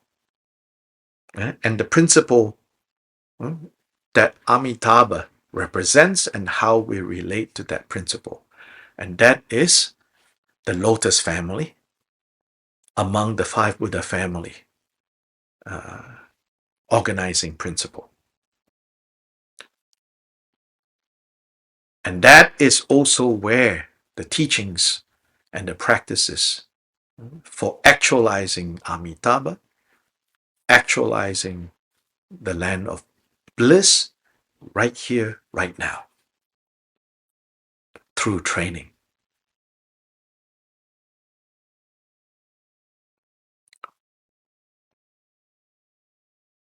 Not so easy. Sounds very good, but don't underestimate the profundity of what it means, to actualize Amitabha and the Pure Land here. Sometimes we, I think, underestimate that and think it's like kind of pop psychology, But it's not, the practice of secret mantra is completely based on first the practice of the basic principles that the Buddha taught. So for that, it is said again and again, in order to enter the path of secret mantra, then the basis of the Vinaya is indispensable.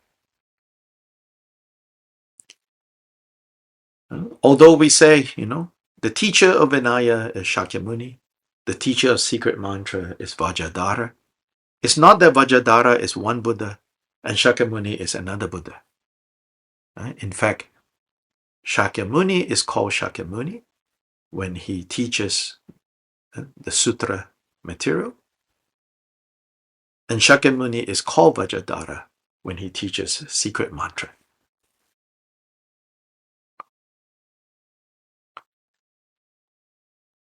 In order to practice secret mantra, you have to go through the gateway of empowerment. And when it comes to empowerment, the main empowerment is the four empowerments, which is called the vase empowerment, secret empowerment, wisdom knowledge empowerment, and the precious word empowerment. These are the four empowerments. And the four empowerments are often given in the context of a specific Buddha principle or a specific mandala of Buddhas. Some of these mandalas can be very extensive, such as the Kalachakra mandala in its extensive form has 700 plus deities in that mandala. Or it can be a co-emergent chakra samvara, where it's just the main Lord and Lady in union form. So when the empowerments are given, they are given in the context of a specific Buddha principle, a specific Buddha mandala.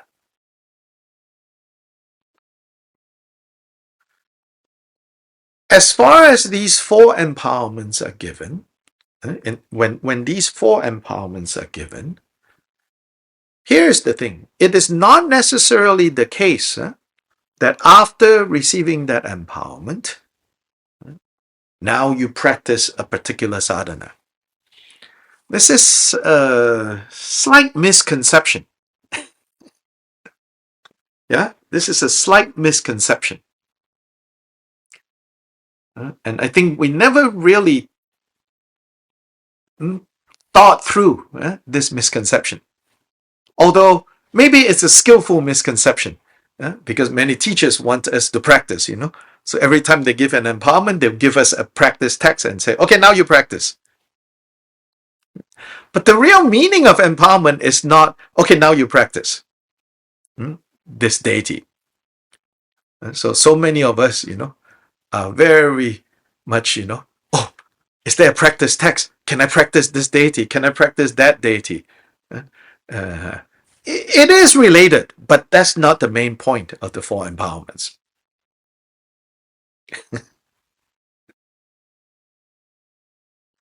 I don't know if any of you have attended, Dalai Lama's Kalachakra empowerment. Very famous. He has done it more than 20 times now. Never, ever, as far as I know, he gives any Kalachakra deity yoga practice.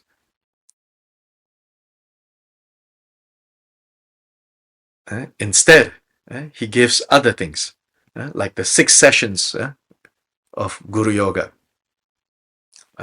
where a lot of emphasis on rehearsing, kind of going through mentally the stages of the path of Lamrim. He doesn't have like a Kalachakra deity visualization, mantra recitation, all of that. He doesn't give those sadhanas. It's not that it's something that the Dalai Lama is different, he doesn't want to give. It's that the main point of receiving these four empowerments, of course it is related to deity yoga, but again, that's not the main point. So for example, the empowerment text that I'm going to use for us next Saturday, it's an Amitabha based empowerment text where the deity is Amitabha. And within that context, you will take the four empowerments, and the four empowerments will be given. But in there is no transmission of the mantra of Amitabha.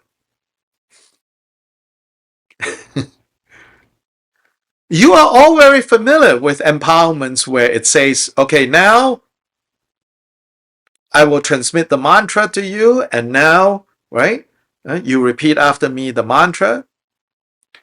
Those are called jenang in Tibetan. Those are authorization rituals. Yes, when it is an authorization ritual, when it is a jenang, you are being authorized into practicing a specific deity with a specific name, a specific form, having a specific mantra. That is a jenang. But when it comes to receiving the four empowerments as the gateway to enter secret mantra, then it's slightly different from the authorization ritual. Most lamas, when they travel, when they go to different places, what they are giving are jenangs, authorization ritual into this deity, this deity, this deity, that deity. And if we are being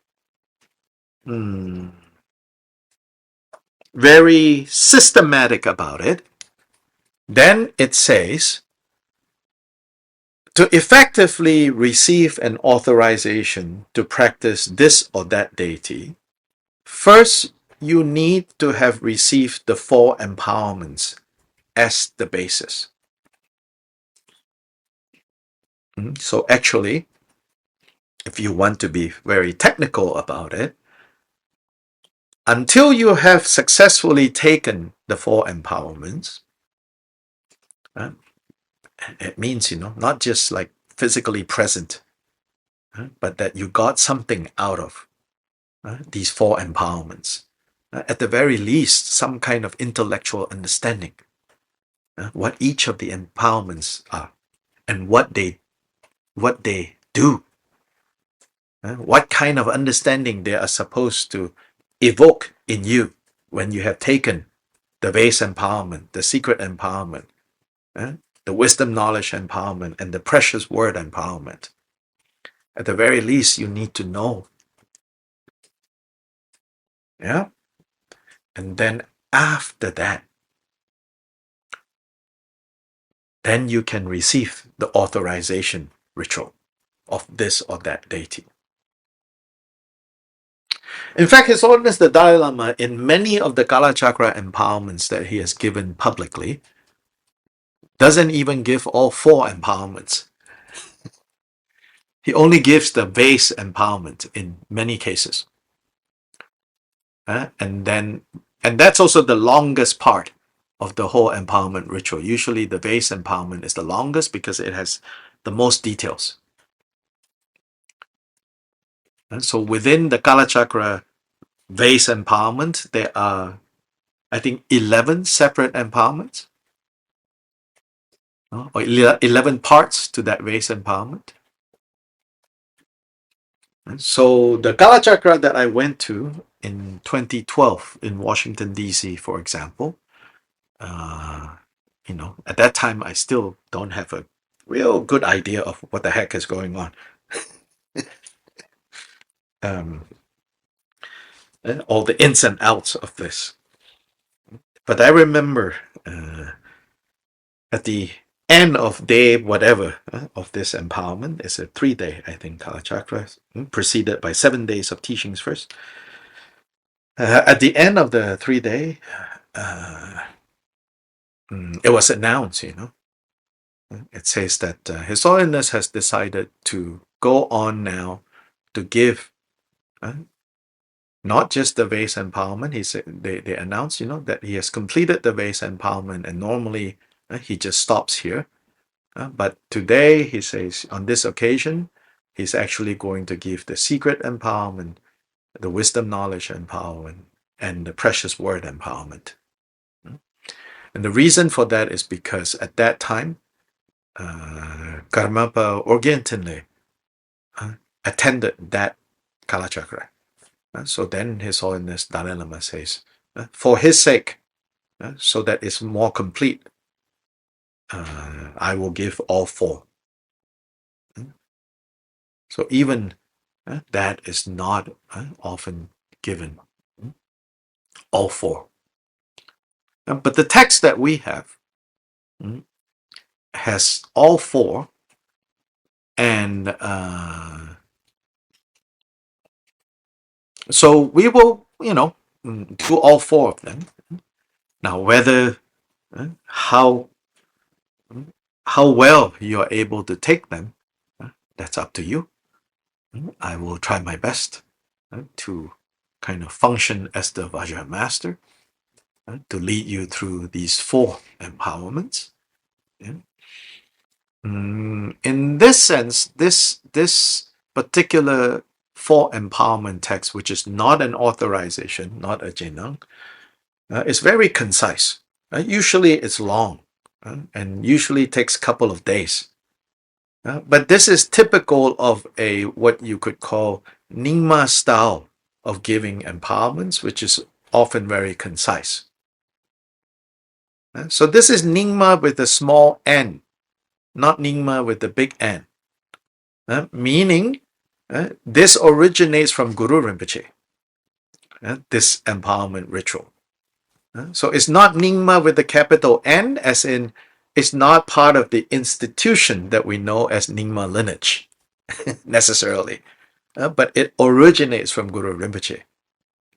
But this particular empowerment and this system is mostly practiced and held and transmitted by Drigong Kagyu lineage because it is a cycle, it comes from a cycle of teachings discovered in the 16th century by the 17th throne holder of Drigong Kagyu called Gyalwa Rinchen Punso.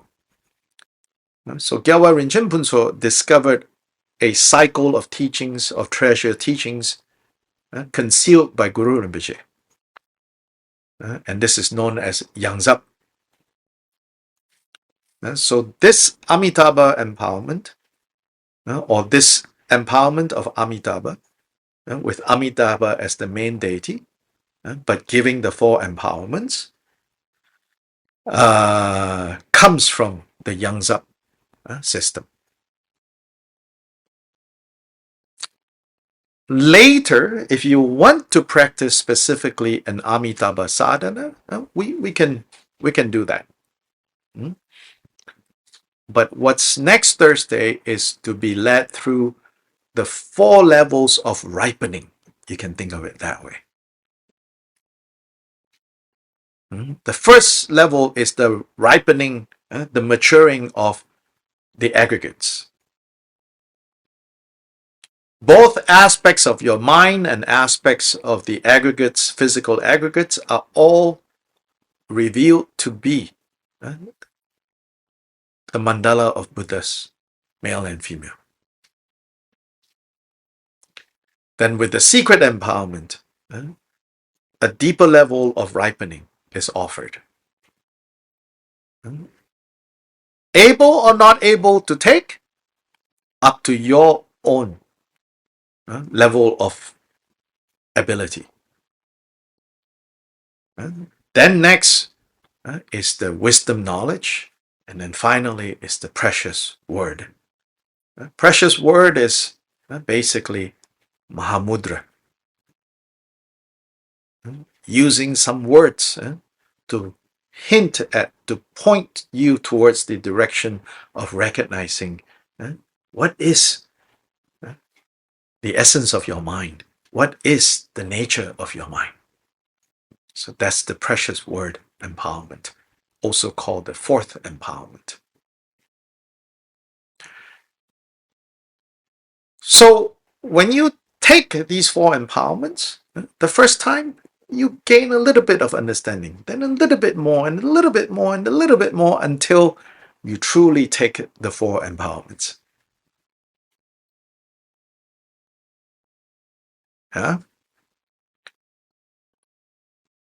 So I will end with one anecdote. Gampopa received many empowerments, including Jaka Samvara Vajrayogini, from his Kadampa teachers. So he trained.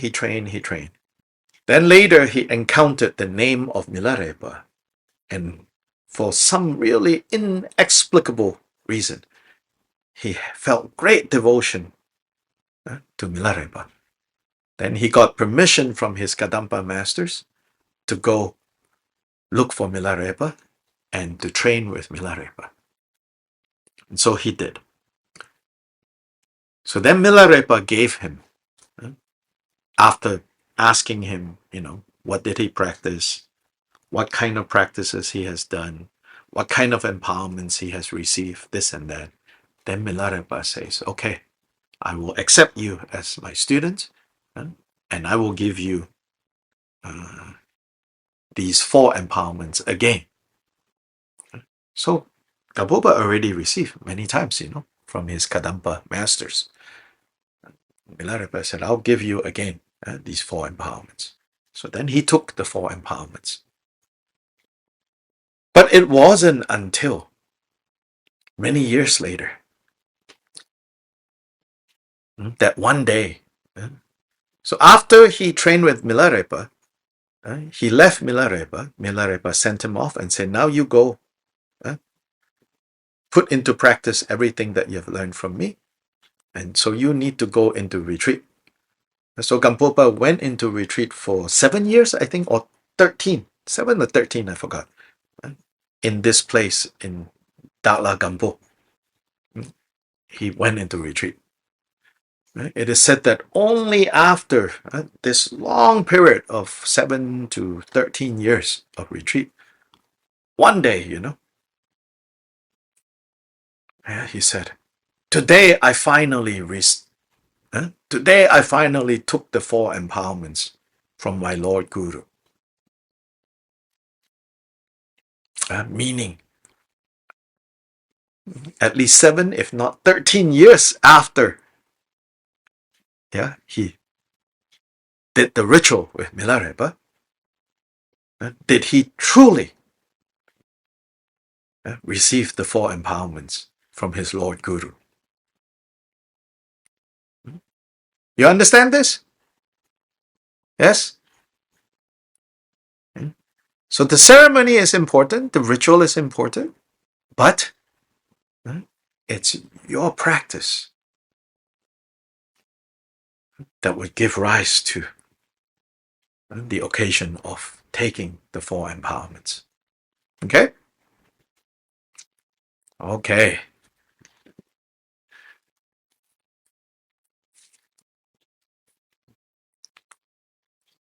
And so we will end today with a simple bodhicitta dedication. Of course, we could recite many things, but sometimes just reciting too much,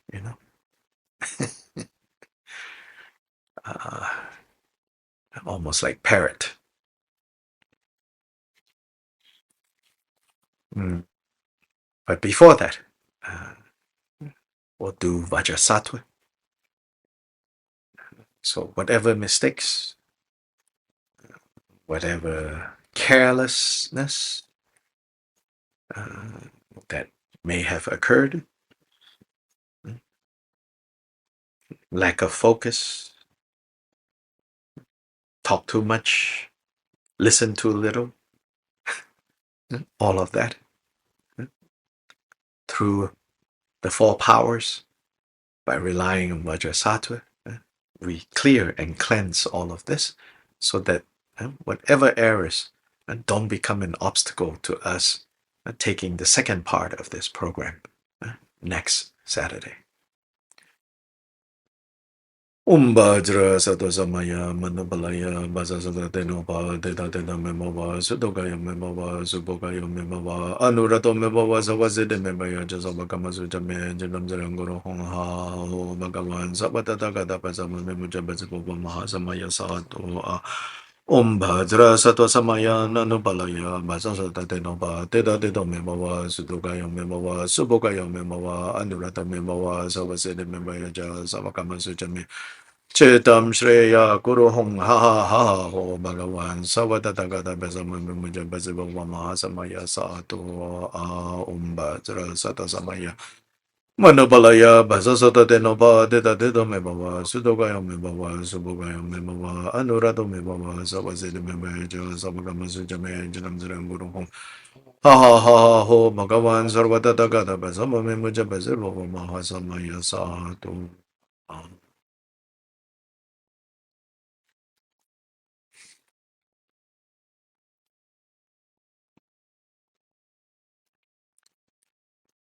Chanchu Sem Cho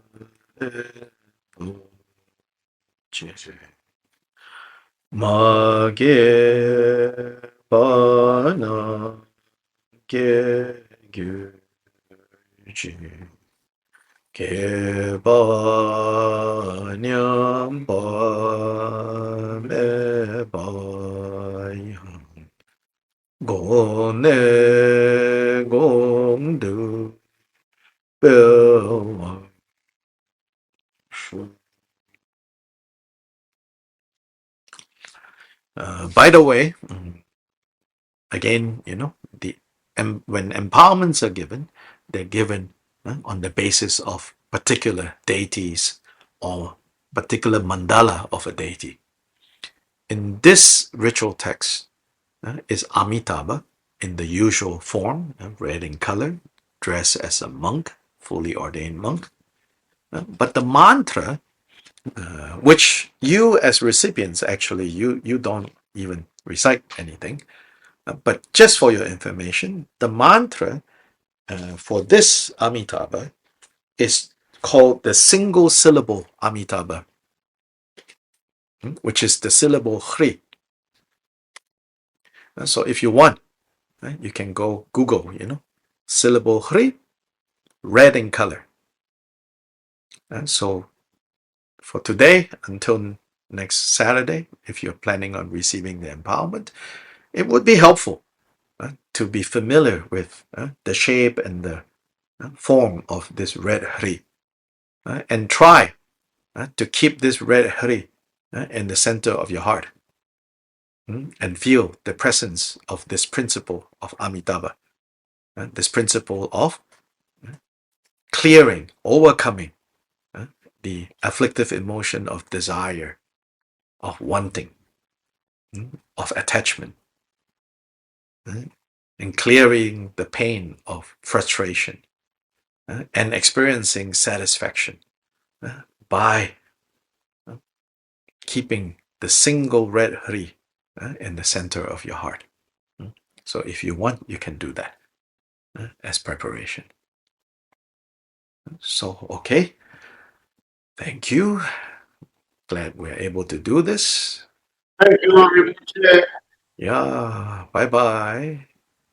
And wish us luck in this part of the US. Hopefully not too much damage when it's ice, then power lines drop, trees drop, and then days, weeks, even no power.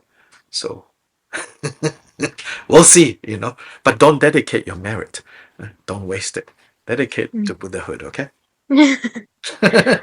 Thank you, Dr. Lai. Stay safe. Yeah, bye-bye. Gracias, Dr. Lai. Thank you, Bye-bye. Dr. Lai. Thank you.